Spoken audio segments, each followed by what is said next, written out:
2. Cabak 2 buah dadana sabari dikenyot pentil susuna supaya kena naik syawat sebab jima eta kudu naik salah syawatna.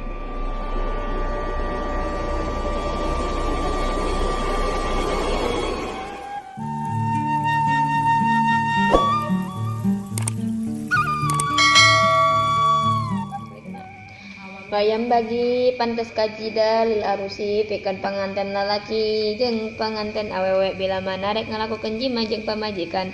Arba'atu asya'a anu opat perkara ulah sampai ditinggalkeun nana anu opat teh. Awal wa azu yadain nu kahijina ngarakap dua lengan pamajikanana. Wasaniha masu sodriha nu kadua nyabak susu 2. Cabak 2 buah dadana sabari dikenyot pentil susuna supaya kena naik syawat sebab jima eta kudu naik salah syawatna.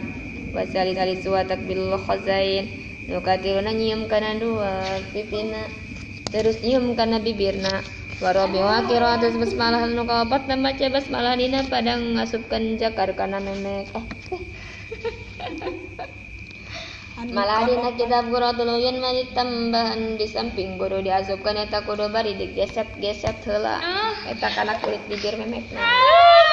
Kana sisi kanan 3 kali, kana sisi kiri 3 kali. Kumaha ajengan lamun urang hayang ngaji mah pamajikan kali-kali pamajikanna karhed atau pamangan. Wa qala sallallahu alaihi wasallam man jama'a jatahu indal haidi fakan annama jama'u mau sabina marwatan. Cekang jeung Nabi Isa bae jalma anu ngaji mah pamajikanana. Dina nalika pamajikanana haid mangka eta jalma sarua bae jeung ngaji mah ibuna sorangan kalayan 70 kali. Jadi urang sarua ngaji mah urang sorangan kalayan 7 kali ngaji mah. Nauzubillahi min zalik. Tanbihun warning